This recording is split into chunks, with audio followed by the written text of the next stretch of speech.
warahmatullahi wabarakatuh. Waalaikumsalam warahmatullahi wabarakatuh. Alhamdulillah, pada pagi hari ini kita semua dapat berkumpul untuk mendengarkan pengibasan dari saya, yaitu dari modul 1.4 Budaya Positif di SDN Wijaya Kusuma 07. Terima kasih Bapak dan Ibu sudah menyempatkan waktu untuk hari ini. Sebelum kita memulai acara ini, alangkah baiknya kita berdoa terlebih dahulu ya Bapak Ibu. Dimohon untuk Ustadz Denny berdoa.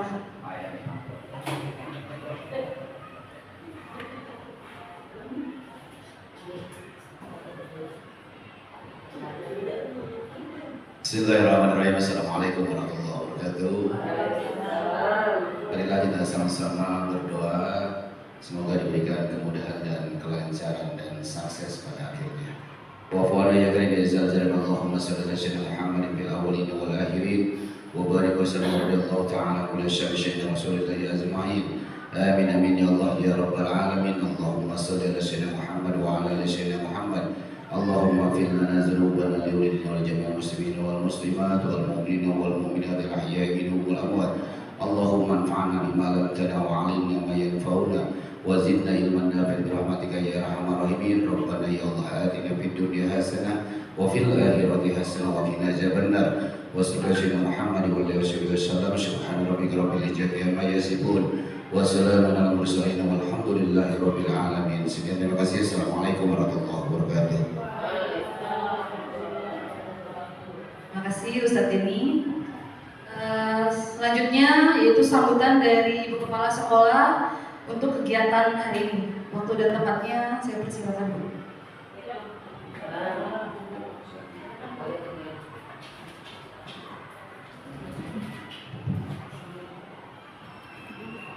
Bismillahirrahmanirrahim. Assalamualaikum warahmatullahi wabarakatuh.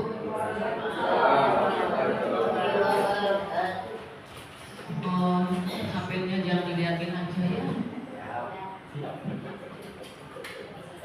Alhamdulillahirrahmanirrahim. Pada pagi menjelang siang hari ini kita sama-sama dapat berkumpul di ruangan kelas 1 kembali dalam rangka pengibasan modul 14 Budaya Positif oleh Ibu Mega Dianini CGP Angkatan 10. Terima kasih kepada Bapak dan Ibu yang sudah hadir pada pagi hari ini. Mudah-mudahan langkahnya ke sini untuk yang kesekian kali mendapat jalan atau pahala dari Allah Subhanahu wa taala. Terima kasih juga Pak Ustadz Denny yang tadi sudah memimpin doa. Mudah-mudahan dengan doa yang dipanjatkan, apa yang diniatkan hari ini dari pagi sampai siang nanti berjalan dengan lancar dan kita semua juga mendapat ilmu apa nanti yang disampaikan oleh Bu Mega. Karena memang pengibasan ini adalah kewajiban bagi calon guru penggerak melaksanakan pengibasan ini. Modulnya banyak Bapak Ibu, ada modul 1, 4 bla bla bla bla, saya juga nggak tahu. Jadi satu persatu dilaksanakan. Kemarin sudah PI1 oleh PP-nya datang ke sini. PI2 ya, PI2 juga sudah kemarin yang bersama-sama dengan Bapak Ibu semua di ruang guru. Sekarang pengibasan dari Bu Mega kepada kita semuanya.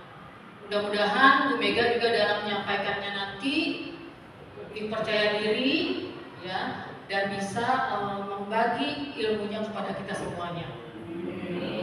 Dan kita pun yang melaksanakan atau mengikuti acara ini bisa ikhlas dan tahan panas mungkin ya, karena ruangannya begitu kurang dingin, jadi bisa mengikutinya dengan baik.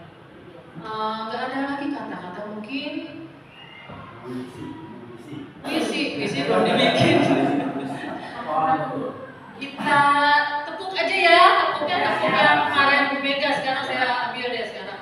Tepuk satu kiri, kiri atau kanan lah pokoknya.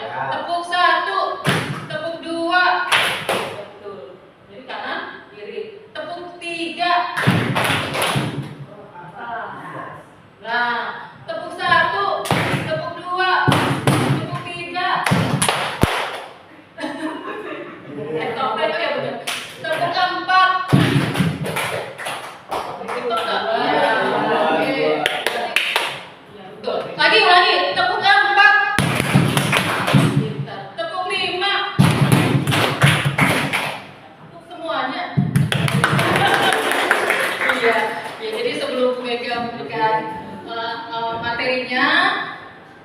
mudah-mudahan kita semua bisa mengikuti dengan baik. Mungkin itu saja dari saya akhiri wabillahi taufiq wal hidayah. Wassalamualaikum warahmatullahi wabarakatuh. Ya, terima kasih Bu Yoyo atas waktunya untuk memberikan sambutan.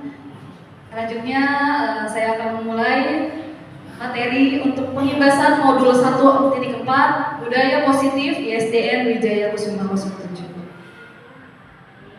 Nah, sebelum mulai kita berpantun dulu ya Bapak Ibu.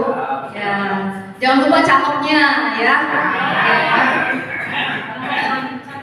Air beriak tanda dalam. Air tenang seperti berlian. Izinkan saya ucapkan salam untuk para hadirin sekalian. Satu lagi ya. Singgah sebentar di rumah Basir. Meminta tomat dan pepaya.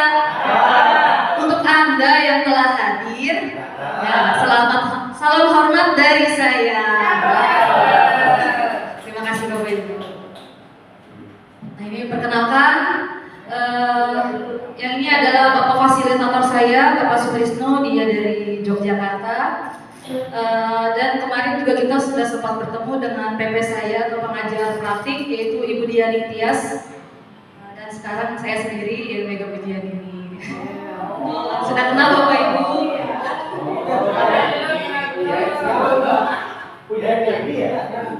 Ya, sebelum kita memulai, Bapak Ibu dimohon untuk berdiri. Kita akan menyanyikan lagu Indonesia Raya terlebih dahulu.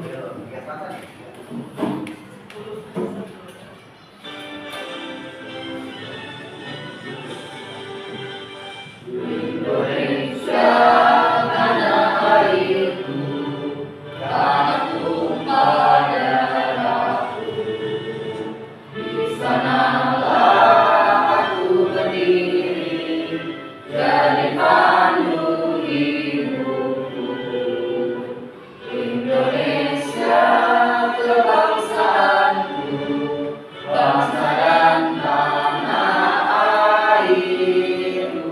Marilah kita berseru, Indonesia bersatu. Bangsa tanahku, hiduplah negeriku, bangsaku, rakyatku semuanya. Bangga jiwanya, bangunlah badannya untuk Indonesia Raya. Indonesia yang merdeka, merdeka, tanahku, negeriku yang kucinta. Indonesia yang merdeka, merdeka, hiduplah Indonesia Raya. Indonesia yang merdeka, merdeka, tanahku, negeriku yang kucinta. Indonesia yang merdeka, merdeka, hiduplah Indonesia Raya. Ya, terima kasih Bapak dan Ibu. Dimohon untuk duduk kembali.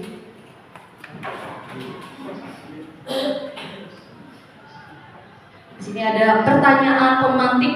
Nah, yang pertama, hukuman dapat mendisiplinkan anak. Menurut Bapak Ibu setuju atau tidak? Tidak. Yang kedua, pemberian hukuman dengan hal positif seperti membaca atau membersihkan halaman sekolah dapat meningkatkan disiplin anak. Kira-kira setuju atau tidak? Setuju. Oke. Yang ketiga, memberi penghargaan dapat meningkatkan motivasi belajar anak. Setuju. Oke. Coba menurut Bu Siti, kenapa nomor 1 tidak setuju Bu Siti? Nomor 1 setuju. Tidak setuju ya. Hukuman dapat mendisiplinkan anak, menurut saya tidak setuju ya Bu Mega. Karena hukuman itu mereka menyakitin fisik mereka, jadi bisa membuat psikis mereka juga ikut terluka. Hukuman bagi mereka malah membuat dendam terhadap guru itu, bukannya malah membuat anak itu baik. Nah, menurut saya jauh lebih baik jangan memakai hukuman. Hukuman itu kekerasan fisik, jadi tidak bagus buat pendidikan anak. Begitu Bu Mega. Jadi menurut Bu Siti kalau hukuman itu dengan kata hukuman aja pasti menggunakan fisik ya Bu Siti ya, dan itu sangat tidak baik untuk anak-anak kita gitu. Nah, yang kedua, pemberian hukuman dengan hal positif seperti membaca atau membersihkan halaman sekolah dapat meningkatkan disiplin anak. Tadi banyak yang setuju ya Bapak Ibu ya. Yang ketiga, memberi penghargaan dapat meningkatkan motivasi belajar anak. Kira-kira menurut Bu Eni gimana? Setuju nggak?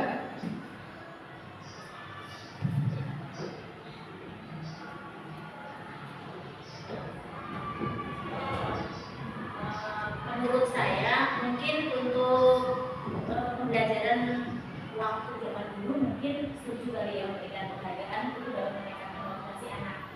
Cuman kalau sekarang ini datang ke belakang ini kayaknya kurang setuju dengan penghargaan itu dapat meningkatkan motivasi anak. Jadi motivasi anak terbentuk hanya karena penghargaan aja. Ketika tidak dikasih penghargaan maka anak tidak termotivasi. Mungkin lebih cenderung ke pembiasaan saja, kebiasaan yang baik, sehingga tidak harus ada penghargaan membuat anak termotivasi. Ya baik, terima kasih Bu Eni.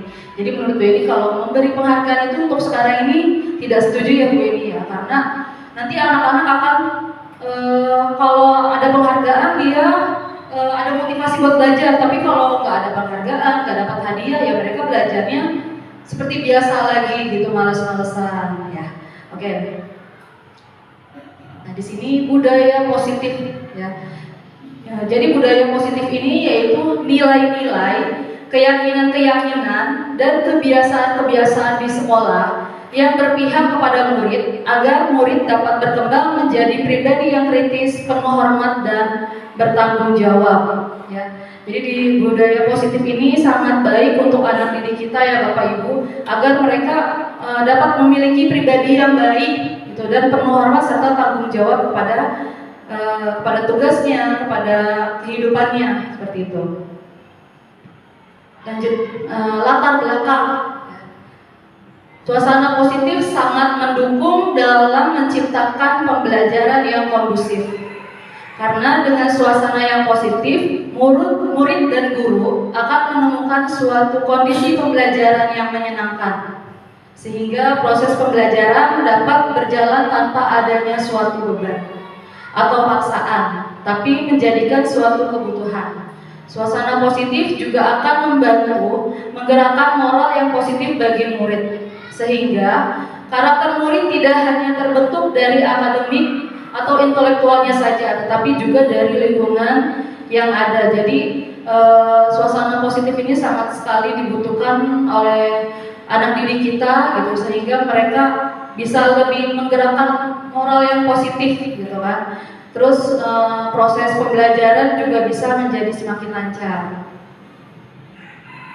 Di sini ada budaya positif, 7 budaya positif.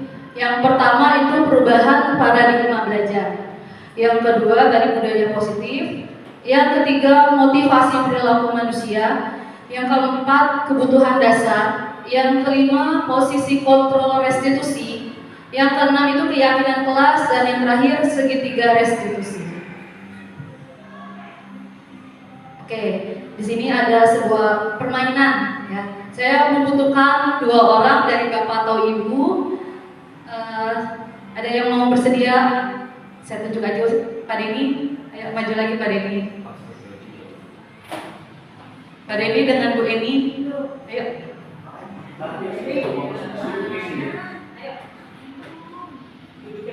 Ya, karena berdekatan. Ayo. Nah, di sini ada 2 peran ya. Yang peran yang pertama yaitu siapa yang mau jadi peran pertama?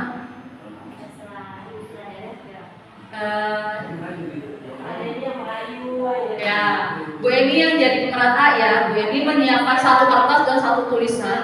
Nanti Bu Eni menggenggam 1 kertas itu ya. Dan jangan sampai dirayu oleh Pak Denny ya. Tugasnya Pak Denny yaitu membujuk Bu Eni bagaimana caranya agar Bu Eni bisa luluh, bisa setuju gitu memberikan apa yang dia umpatkan di dalam tangannya itu, ya. Pak Denny pakai cara segala cara apapun boleh, ya. Nah, serius jangan bercanda Pak Denny, ya. Tuh, 2, 3. Kamu megang apa sih? Ada deh. Ih, aku lihat dong. Jangan lihat-lihat. Ih, Boleh.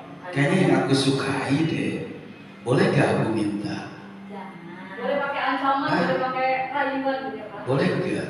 Tidak boleh Pak Denny. Pasti. Kalau mau harus usaha sendiri. Gitu. Pasti ibumu kerja di salon ya? Ibumu kerja di salon ya? Kok tahu? Iya, karena kecantikanmu membuat hatiku luluh. Boleh kali. Nggak boleh. Boleh kali. Boleh kali.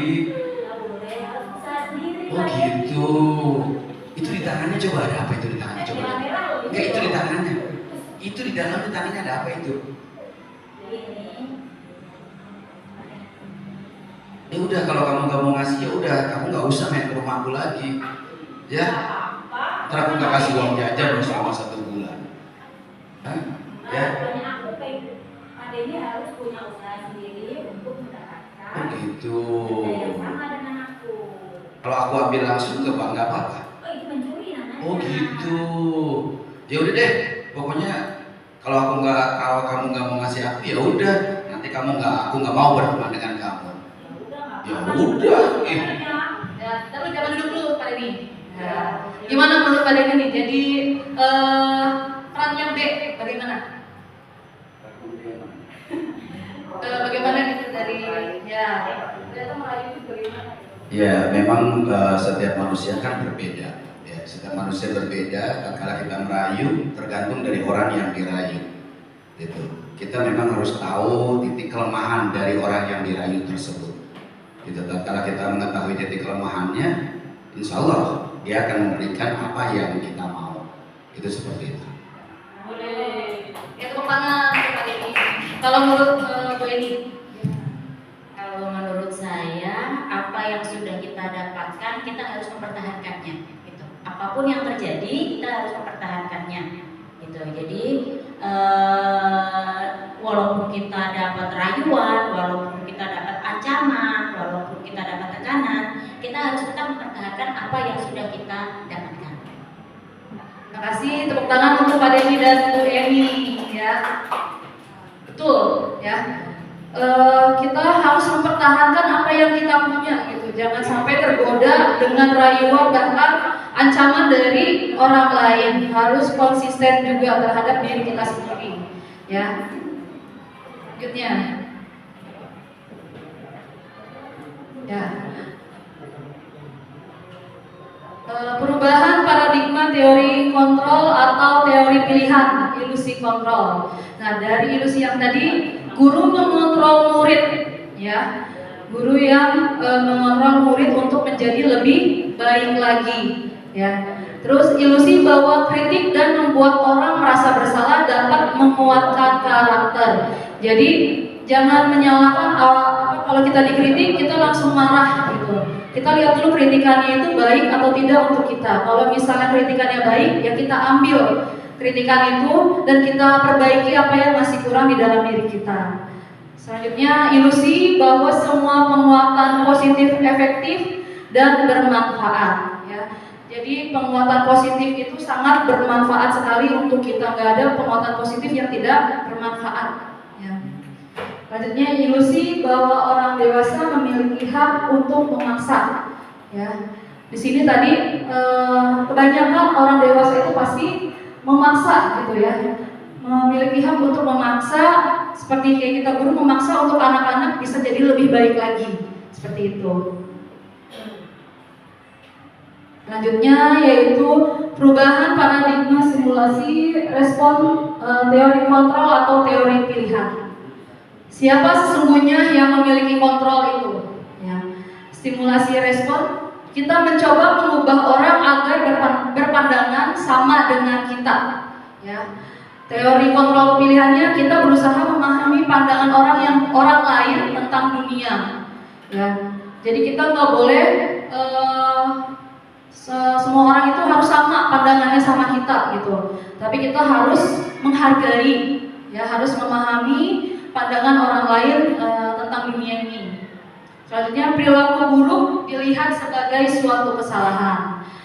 Kalau teori kontrolnya itu semua perilaku memiliki tujuan. Ya.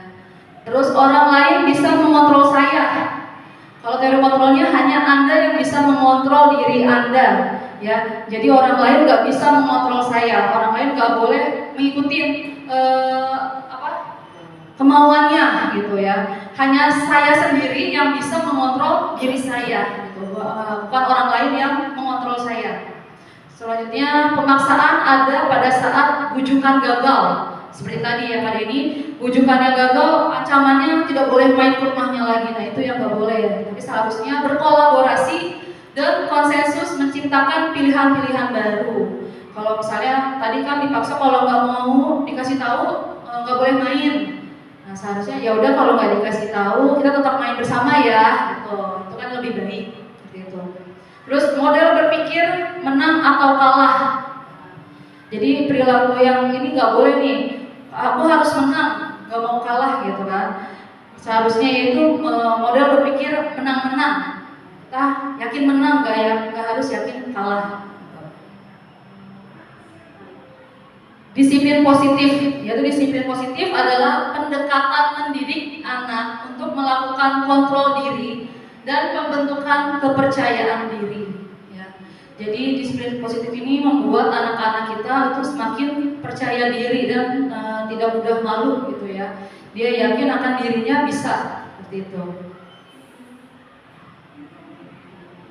Disiplin positif merupakan suatu cara penerapan disiplin tanpa kekerasan dan ancaman yang dalam praktiknya melibatkan komunikasi tentang perilaku yang efektif antara guru dan murid. Jadi disiplin positif ini tidak dibolehkan mengancam ya Bapak Ibu ya. Terus kita harus melibatkan komunikasi kepada anak yang baik. Ya, jangan anak berperilaku tidak baik kita langsung mengancam. Tapi kita komunikasikan terlebih dahulu ke anaknya, kita panggil anaknya, kita tanyakan apa masalahnya. Jadi jangan langsung mengancam, gitu. Ya. Terus dalam penerapan disiplin positif ini, murid diajarkan untuk memahami konsekuensi dari perilaku mereka. Selain itu, disiplin positif juga mengajarkan murid bertanggung jawab serta memiliki rasa hormat dalam berinteraksi dengan lingkungannya.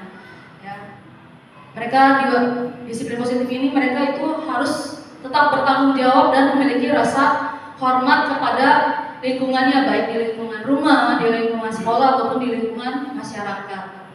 Nah, jadi disiplin positif merupakan salah satu cara penerapan disiplin yang bertujuan untuk menumbuhkan kesadaran serta memberdayakan murid untuk melakukan sesuatu tanpa imbalan, ancaman maupun hukuman.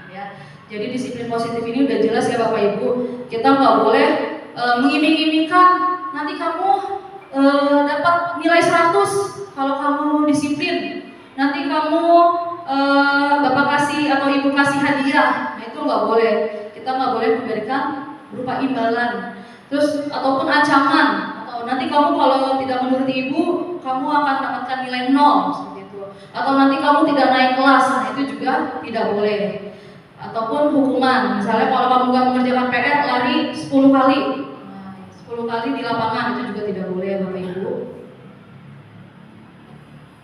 Oke, sini karakter dalam profil pelajar Pancasila. Yang pertama ada apa Bapak Ibu di dalam karakter? Nah, yang pertama itu beriman dan bertakwa kepada Tuhan yang Maha Esa. Kita mengharapkan peserta didik kita itu beriman kepada Tuhannya, ya. Contohnya dengan melaksanakan ibadah sholat, melaksanakan ngaji, gitu ya. Terus juga ada sopan dan santun terhadap Bapak Ibu guru dan orang yang lebih dewasa. Yang kedua apa? Kebinekaan global, ya. Mengikuti perkembangan zaman, tetap menghargai kebudayaan bangsa Indonesia ini, seperti itu ya Bapak Ibu. Yang ketiga, gotong royong, ya.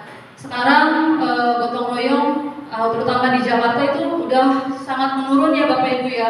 Kalau ada yang kesusahan, kita paling kebanyakan itu pada cuek aja gitu, nggak mau langsung berusaha menolong. Apalagi zaman sekarang, zamannya teknologi, kalau ada yang kesusahan bukannya langsung tolong dulu, tapi di foto terlebih dahulu, dibikin video terlebih dahulu, baru berinisiatif menolong. Sebaiknya kalau misalnya ada kesusahan ya langsung kita segera ditolong gitu ya, dan melakukan pekerjaannya bersama-sama ya agar kerjaan menjadi lebih ringan. Yang keempat, mandiri. Kita berharap peserta didik kita lebih mandiri ya. Jadi apa-apa mereka bisa melakukan sendiri gitu ya, tanpa bantuan dari orang tua atau bahkan dari guru gitu ya.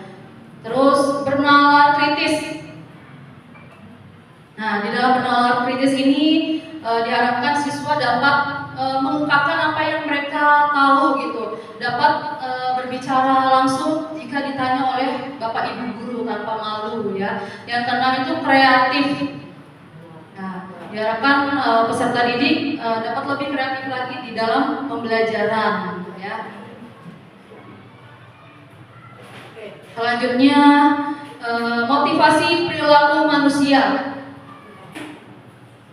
Untuk menghindari ketidaknyamanan atau hukuman, untuk mendapatkan imbalan atau penghargaan dari orang lain. Terus motivasi perilaku manusia juga untuk menjadi orang yang mereka inginkan dan menghargai diri sendiri dengan nilai-nilai yang mereka percaya ya.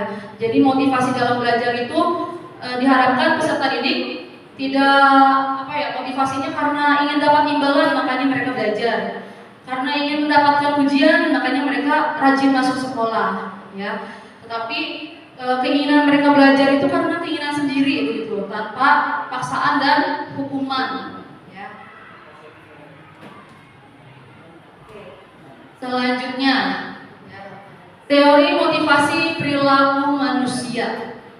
Yang pertama, untuk menghindari ketidaknyamanan atau hukuman, apa yang akan terjadi apabila saya tidak melakukannya. Nah, ini di dalam motivasi eksternal ya. Jadi dia merasa tidak nyaman gitu kalau saya nggak melakukannya, pasti saya mendapatkan hukuman seperti itu.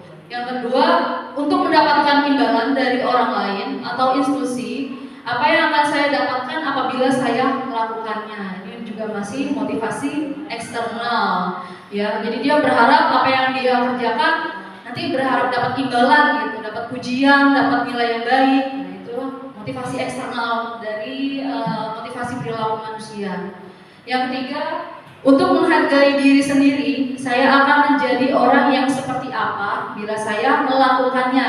Nah, ini motivasi internal, motivasi di dalam diri dia sendiri. Nah, ini adalah tujuan disiplin positif ya. Jadi dia berpikir kalau saya tidak melakukannya saya akan seperti apa gitu. Dia berpikir nanti bagaimana ke depannya kalau saya tidak melakukan ini. Bukan saya tidak melakukan ini akan dapat hukuman apa, akan dapat imbalan apa, seperti itu. Nah, ini motivasi yang paling baik yang nomor 3. Setuju nggak Bapak Ibu? Setuju. Lanjutnya, Bapak Ibu kenal ini siapa tokoh? Nih, Merdeka menurut Ki Hajar Dewantara ya. Merdeka itu artinya tidak hanya terlepas dari perintah, akan tetapi juga cakap buat memerintah diri sendiri. Ya, makanya sebelum kita memerintahkan orang lain, kita juga harus cakap memerintah diri kita sendiri untuk lebih baik. Ya, ini Ki Hajar Dewantara, pemikiran konsepsi keteladanan sikap merdeka cetakan 5. Nah, masih semangat Bapak Ibu? Masih, oke. Boleh saya lanjutkan lagi? Ya. Biar waktunya cepat lagi. Nah, dihukum oleh penghargaan.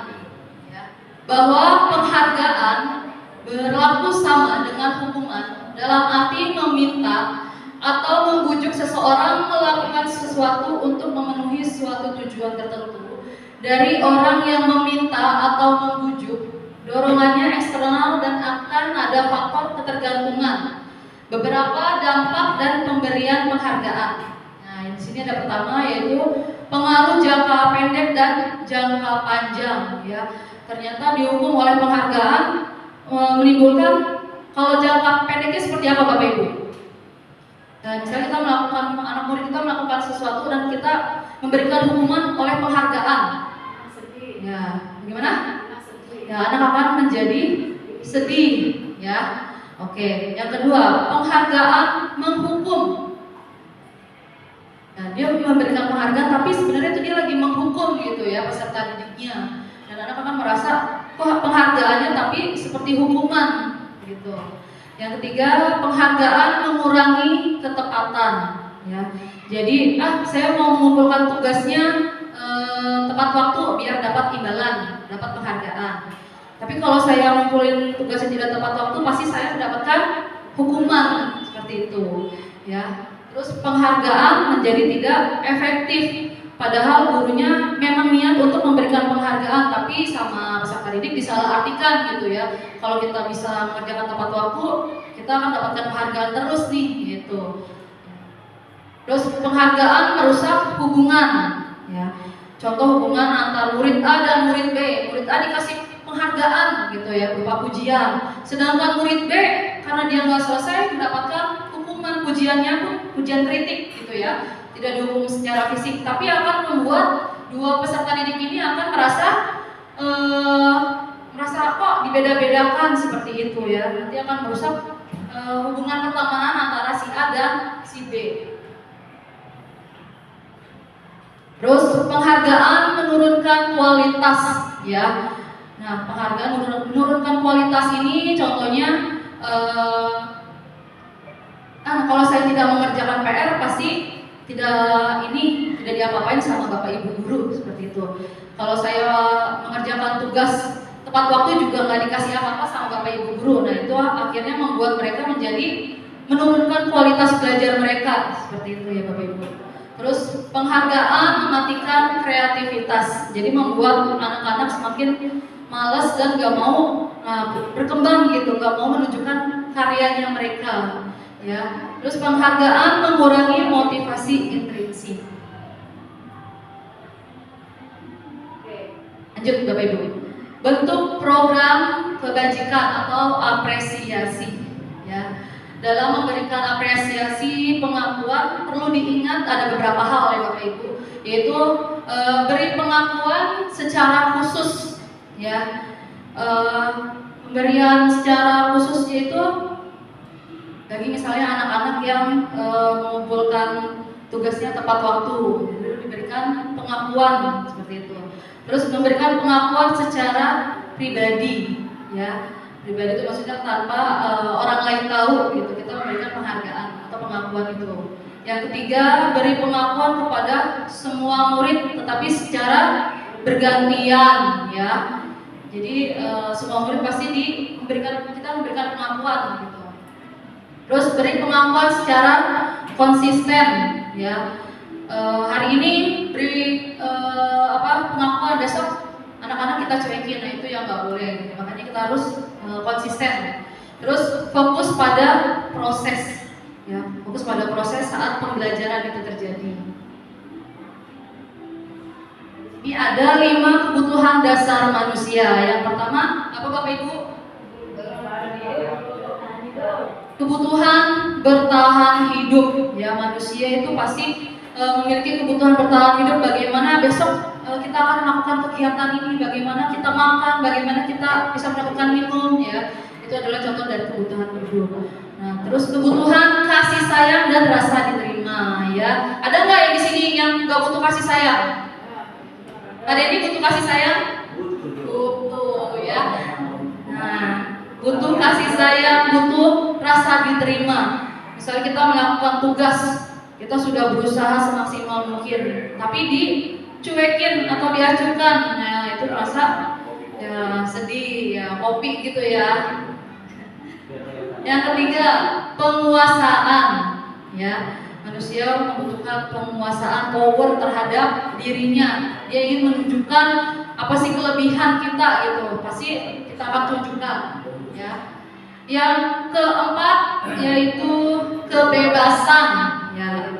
Ada nggak manusia yang maunya dikekang, tidak boleh ini, tidak boleh itu. Kalau kalau tidak dikasih kebebasan, pasti dia akan apa? Akan memberontak gitu ya, akan marah gitu, akan kecewa ya. Makanya manusia membutuhkan kebebasan. Yang kelima apa Bapak Ibu? Kesenangan ya.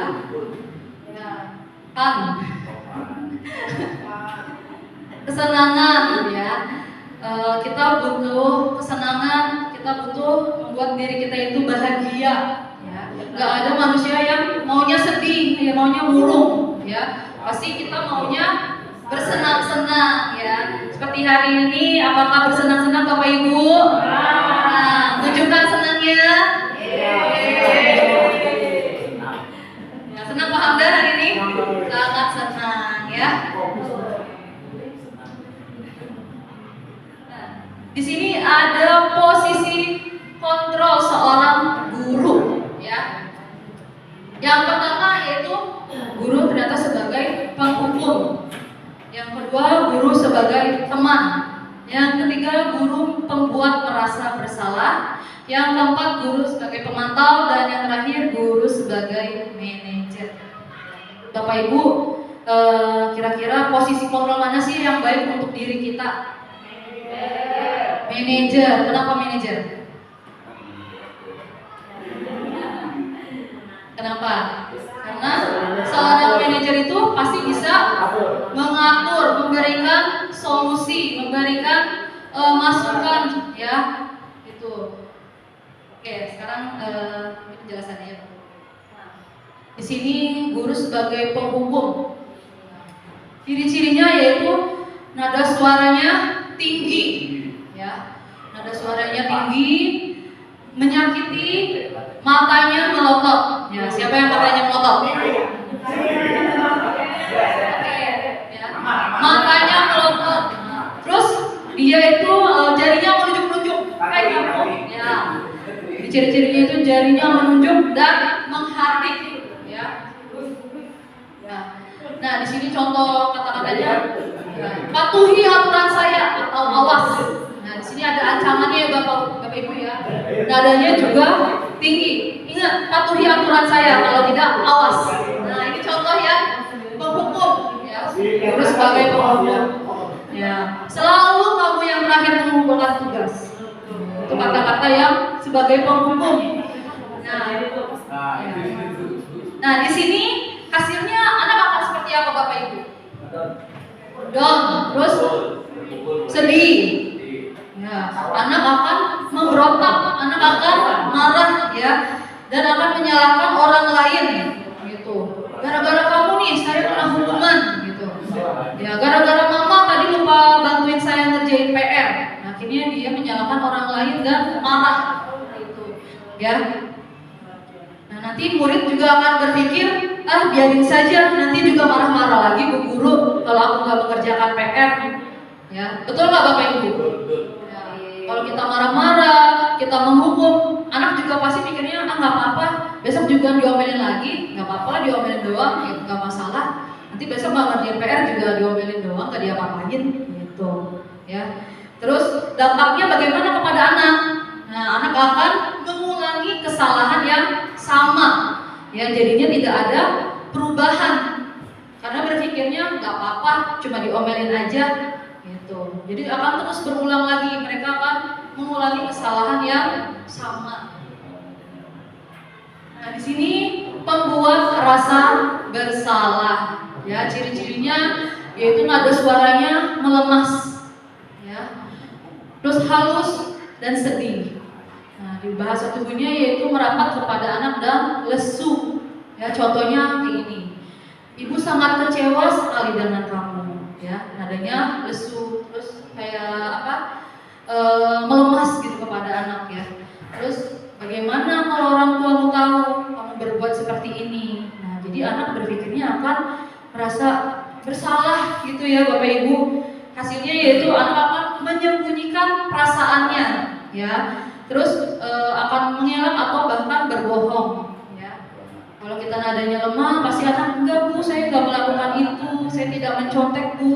seperti itu. Dan terus murid akan meletakkan guru di dalam dunia yang berkualitas, ya. Terus anak itu akan merasa merendah diri gitu ya. Kok gurunya ngomong begitu, saya merasa malu, saya merasa kayaknya saya nggak baik gitu di mata ibu guru gitu ya. Itu akan mendapatkan efek atau dampak yang seperti itu kepada anak didik kita kalau kita membuat rasa bersalah. Ya. Nah di sini teman, ya. Nah kalau teman ini ciri-cirinya nada suaranya ramah, ya, akrab dan bercanda kepada murid, serta bahasa tubuh merapat pada murid, mata dan senyum yang jenaka, ya. Di sini kalau kontrol guru sebagai teman, ya gitu, kita selalu ramah kepada anak, terus kita selalu bersikap baik kepada anak, ya, bahkan seperti teman kita sendiri, gitu. Contohnya, ayo bantulah demi ibu ya. Atau ya sudah, kali ini tidak masalah, nanti ibu yang membantu menyelesaikan. Kalau dalam posisi kontrol ini, itu akan berdampak juga kepada anak. Anak akan menjadi ketergantungan. Aku nggak bisa, aku minta tolong ibu aja deh, aku minta tolong bapak aja deh. Soalnya kan udah seperti teman. Kalau aku nggak bisa, pasti dibantu. Kalau aku nggak ngerjain PR, pasti dimaafin, seperti itu, ya. Jadi anak akan merasa ketergantungan sama kita, apa-apa hanya bu guru, apa-apa nunggu bu guru, apa-apa minta dibantuin sama bu guru, seperti itu, ya.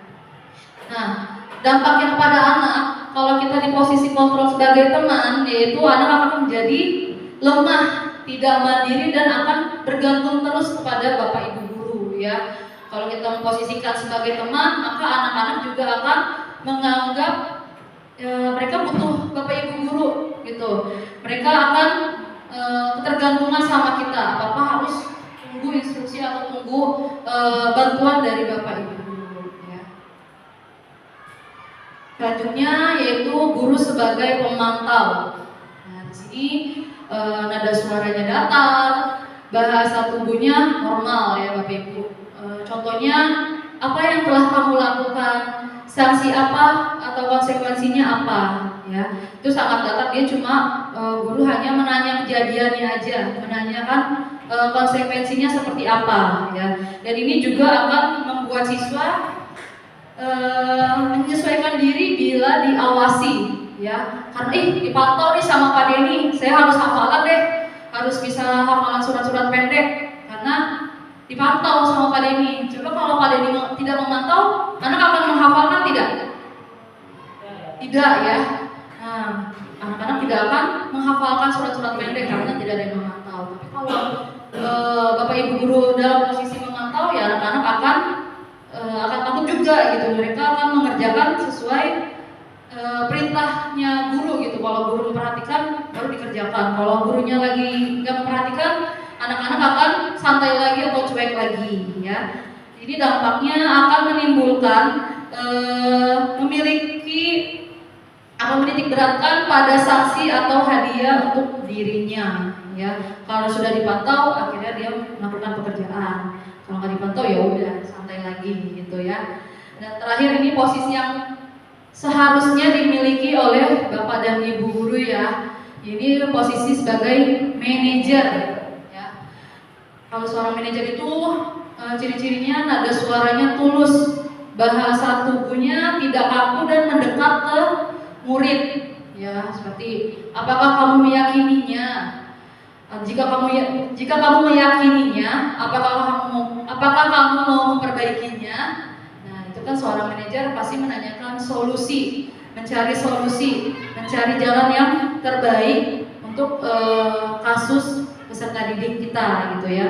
Dan hasilnya akan menguatkan pribadi anak itu sendiri, ya. Anak-anak akan tadinya takut, tadinya gak mau, akhirnya dia bisa menguatkan dirinya untuk lebih berani, lebih bertanggung jawab, seperti itu.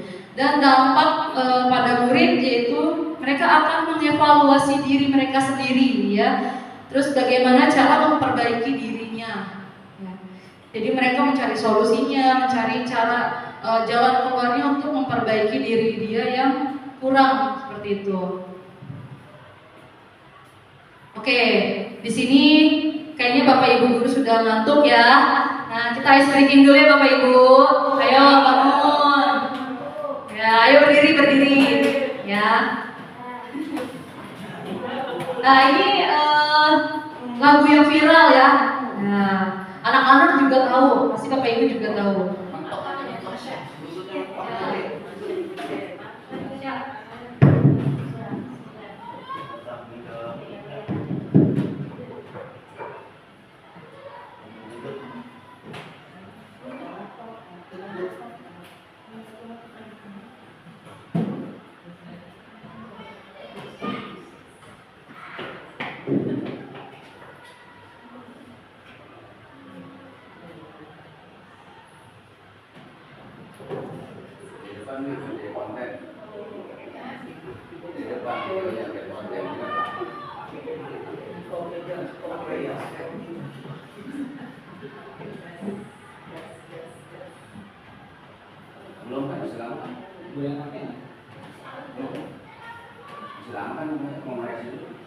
Ya, duduk dulu aja Bapak Ibu. Lagi dinyalain Bluetooth-nya dulu ya. Maaf.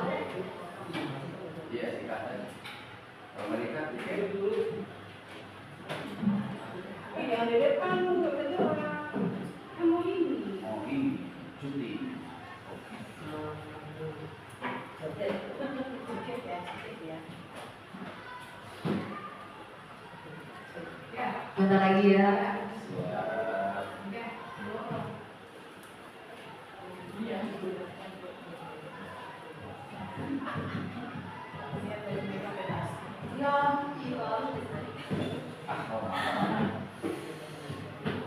Super banget ya.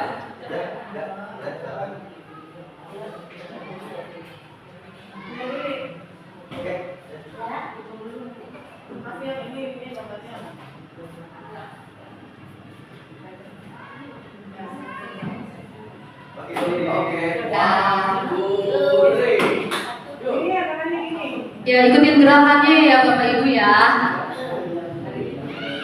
Jangan malu-malu ya. Ya.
Sudah ini kembali semangat lagi? Semangat ya.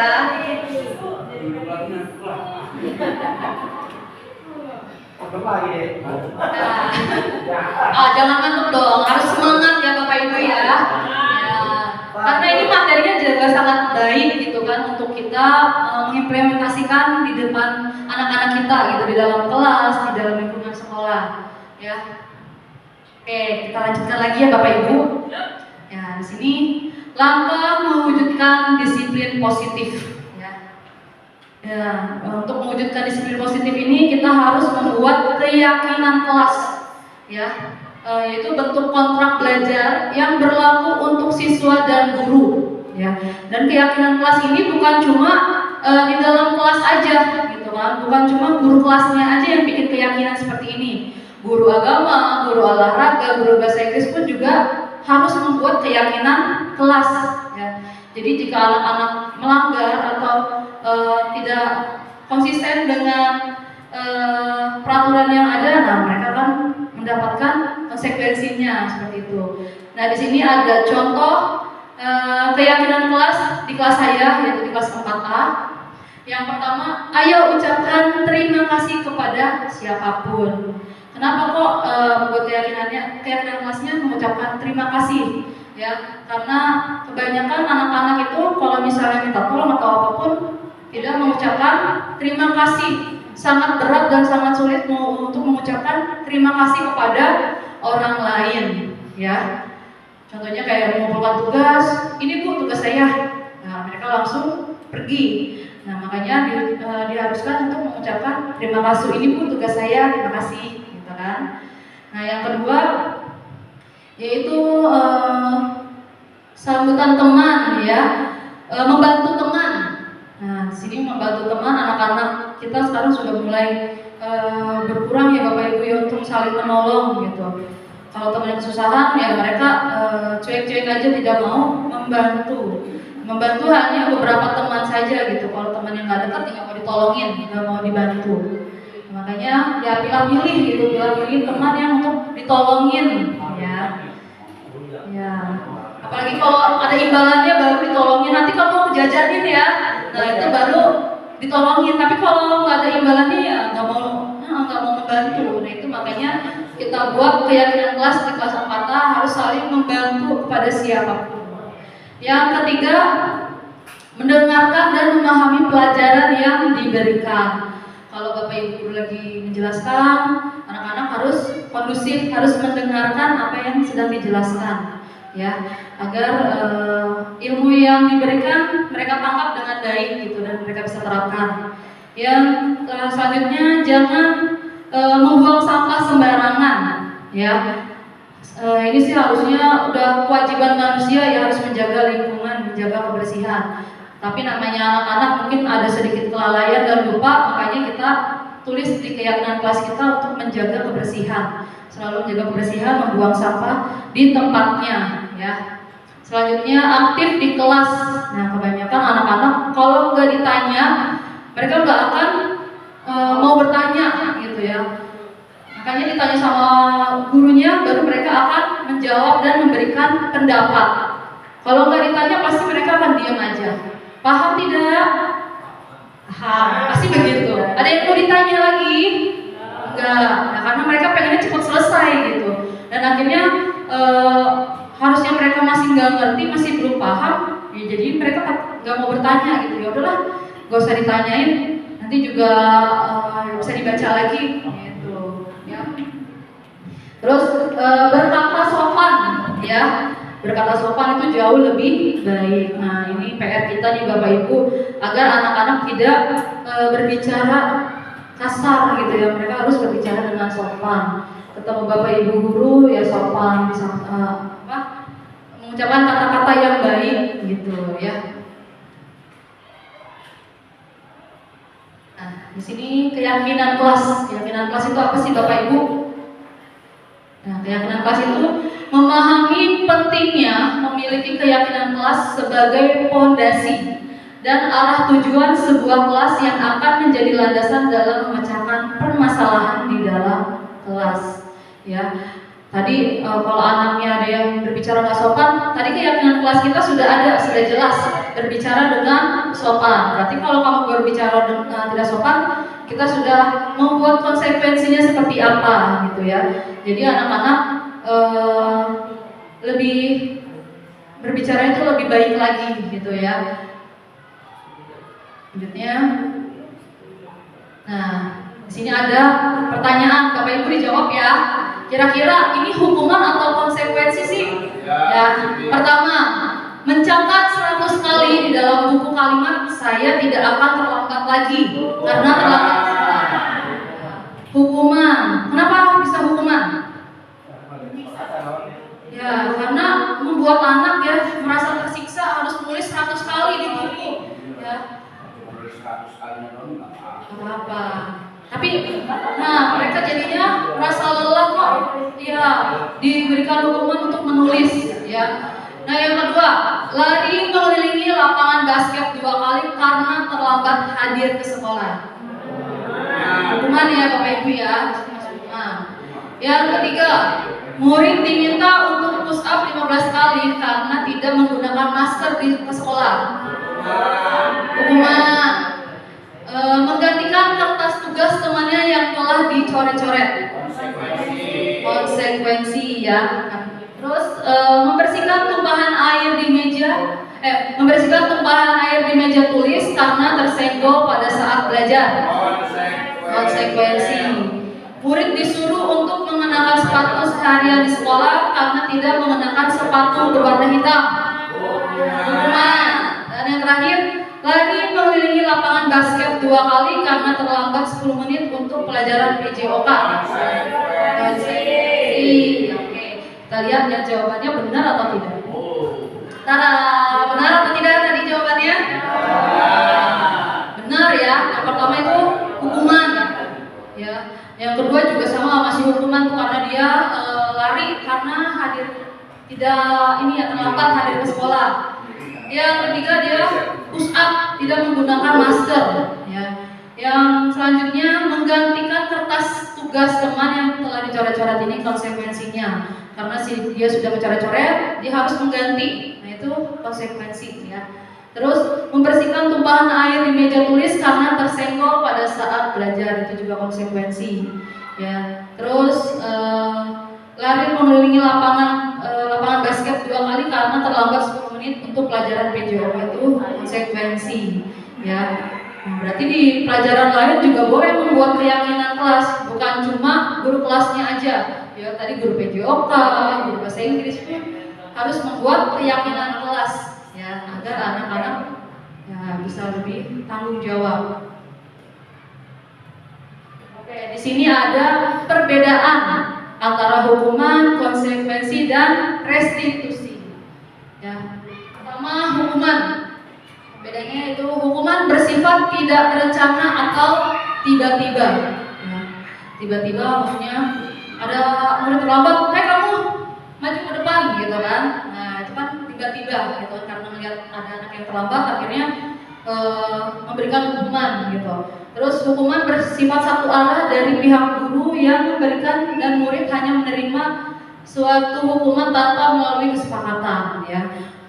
Murid mana berani itu untuk melawan guru, akhirnya ya menerima hukuman itu gitu ya. Terus hukuman yang diberikan bisa berupa fisik maupun psikis ya. Contohnya kayak memberikan hukuman fisik lari 100 kali. Wah, itu kan berat banget ya Bapak Ibu ya. Atau psikisnya guru memarahi anak didiknya di depan umum. Nah, itu sangat mempengaruhi psikisnya mereka gitu ya. Nah, konsekuensi. Kalau konsekuensi itu sudah terencana atau sudah disepakati ya. Contohnya kayak tadi, kalau merusak barang orang lain harus bertanggung jawab mengganti atau memperbaiki gitu. Jadi sudah direncanakan ya. Terus konsekuensi biasanya diberikan berdasarkan suatu data yang umumnya dapat diukur. Wah, kalau anak-anak tidak mengerjakan PR harus dikasih konsekuensi seperti apa ya. Jadi udah mengira-ngira terlebih dahulu nih sebelum ada kejadian gitu. Ya, terus peraturan dan konsekuensi yang mengikuti ini sudah diketahui sebelumnya oleh murid. Nah, karena kita udah buat kesepakatan, sudah buat konsekuensinya bersama-sama, jadi murid udah tahu nih kalau mereka melakukan hal ini pasti ada konsekuensinya gitu. Jadi nggak mendadak dikasih hukuman atau konsekuensi itu nggak mendadak. Jadi sudah dibuat secara bersama-sama gitu. Terus sikap guru di sini senantiasa memonitor murid ya. Jadi memonitor nih murid ada kesalahan nggak atau melanggar keyakinan kelas kita nggak gitu. Jadi sudah dipantau ya atau dimonitor sama guru tersebut. Nah, kalau restitusi yaitu proses menciptakan kondisi bagi murid untuk memperbaiki kesalahan mereka sehingga mereka bisa kembali pada kelompok mereka dengan karakter yang lebih kuat gitu ya. Jadi ini restitusi itu membuat mereka anak-anak kita menjadi lebih kuat lagi gitu, lebih percaya diri lagi. Nah, di sini pengertian dari restitusi. Restitusi itu adalah proses menciptakan kondisi bagi murid untuk memperbaiki kesalahan mereka sehingga mereka bisa kembali pada kelompok mereka dengan karakter yang lebih kuat.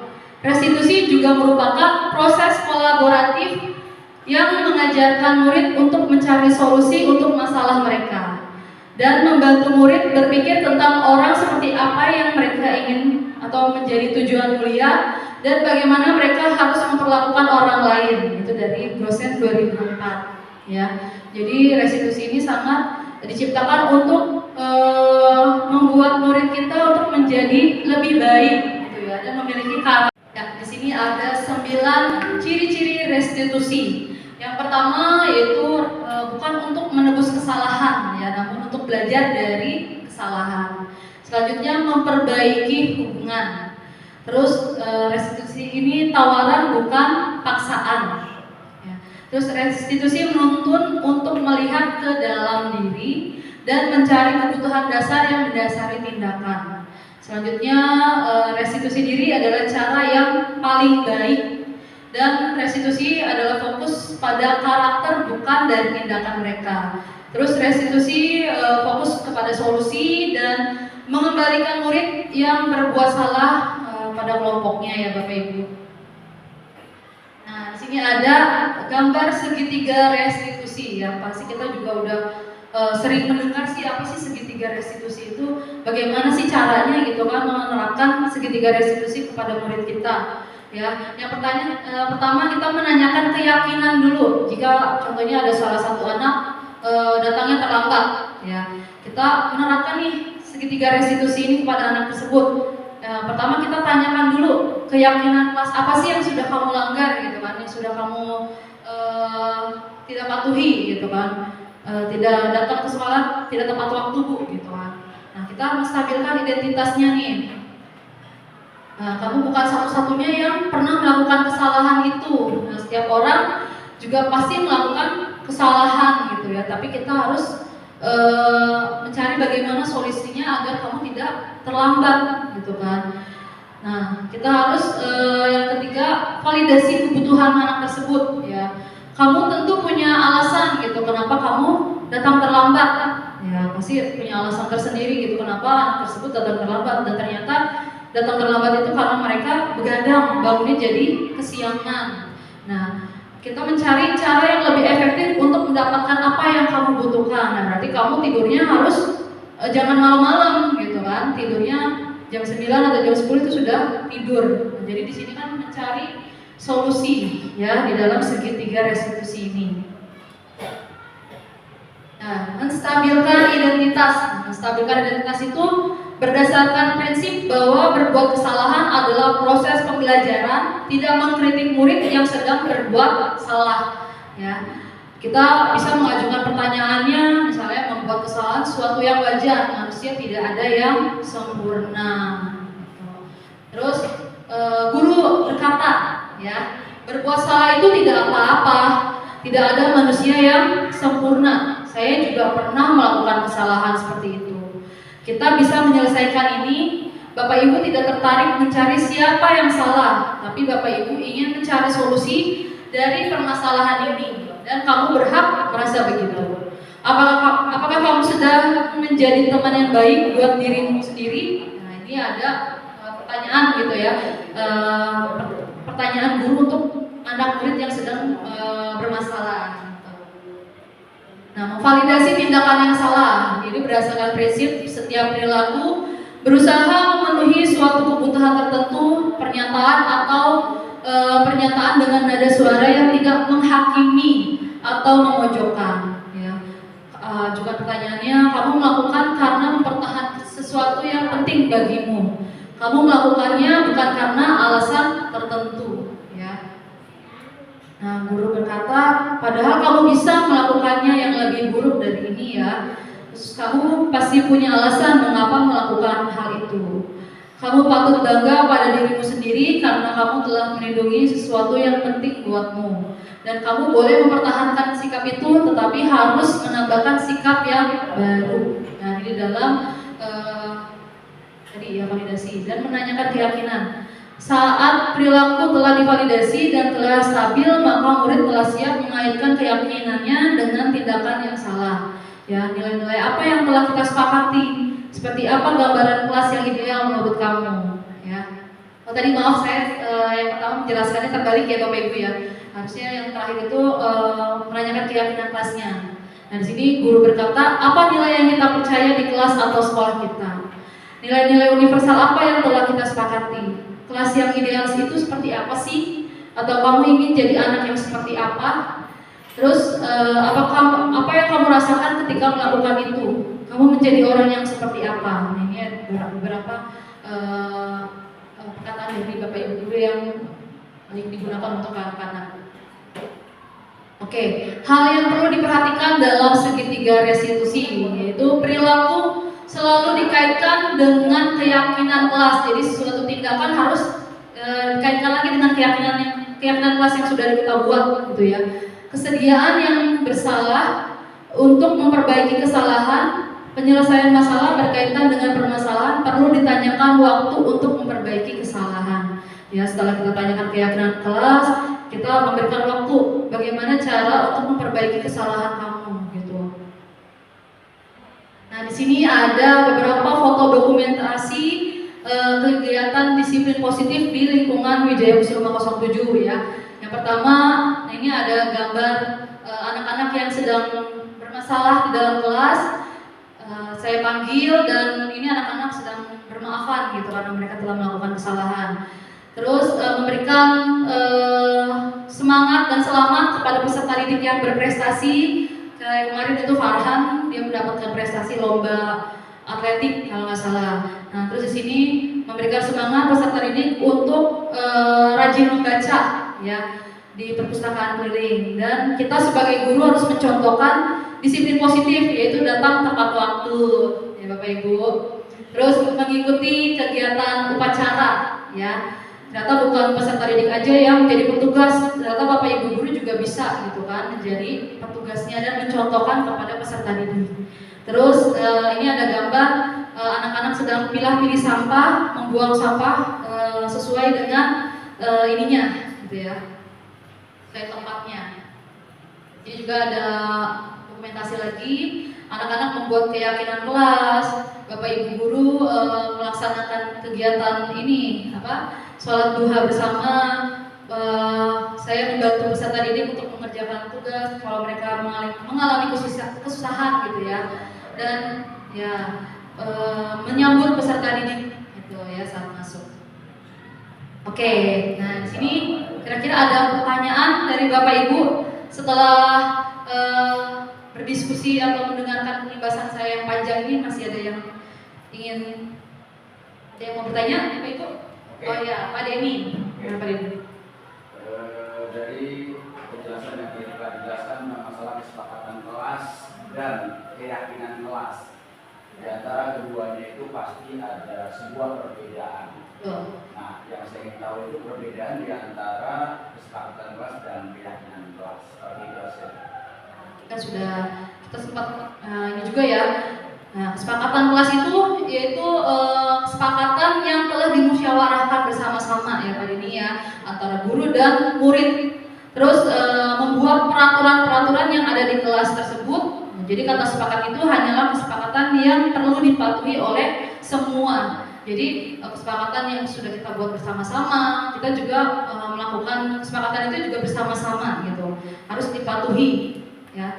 Bukan kesepakatan sudah kita bikin tetapi kita langgar ya gitu. Nah, jadi kesepakatan itu anak-anak dan guru juga terlibat gitu. Dan keyakinan kelas yaitu sesuatu yang diyakini akan kebenarannya sehingga semua anggota merasa wajib menyepakatinya gitu. Jadi bukan hanya salah satu siswa aja yang wajib melaksanakan, tapi seluruh siswa gitu ya, menerapkan keyakinan kelas yang sudah dibuat bersama-sama. Dan jika dilanggar, rasa bersalah yang sangat besar akan terbayang-bayang oleh peserta didik. Ini tadi saya sudah melakukan kesalahan, nanti saya malu sama teman-teman yang lain karena sudah membuat keyakinan kelas bersama dan kesepakatan bersama seperti itu ya. Mbak Denny?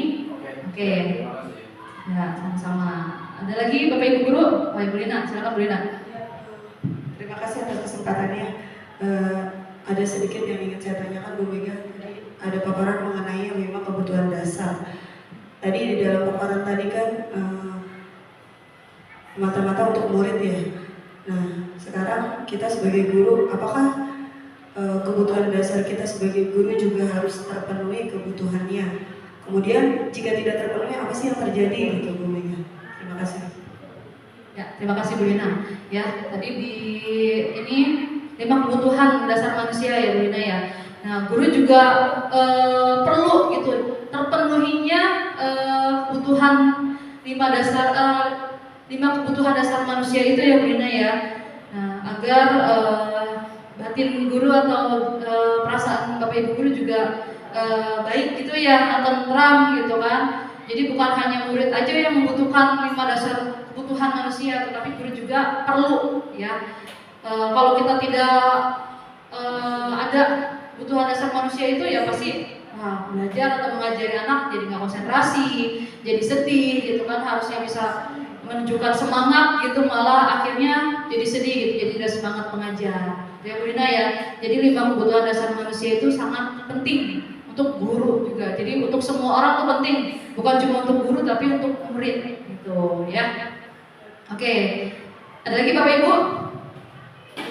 Cukup?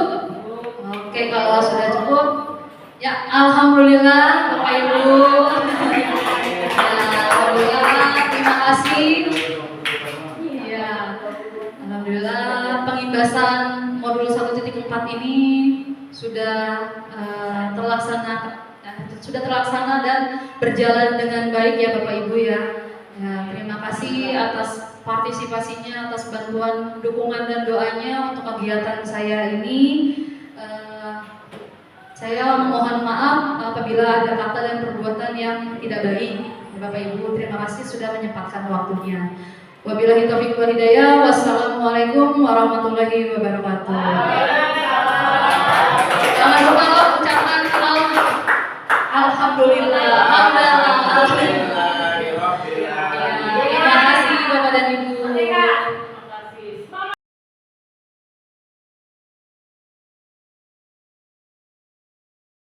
Warahmatullahi wabarakatuh. Saya Ibu Yoyo Rosana selaku Kepala Sekolah SD Negeri Wijaya Kusuma 07. Saya mengucapkan terima kasih kepada CGP Angkatan 10 dari SD Negeri Wijaya Kusuma 07 yang telah memberikan pengimbasan selama 2 hari ini. Mudah-mudahan ilmu yang diberikan kepada teman-teman yang lain bisa menerapkannya dalam pembelajaran sehari-hari di kelas. Dan juga bagi CGP Angkatan 10 dari WK07, mudah-mudahan lebih semangat lagi dan bisa memberikan yang terbaik untuk sekolah kita. Saya akhiri, wassalamualaikum warahmatullahi wabarakatuh. Assalamualaikum warahmatullahi wabarakatuh. Saya Yulika Rekasari dari WK07.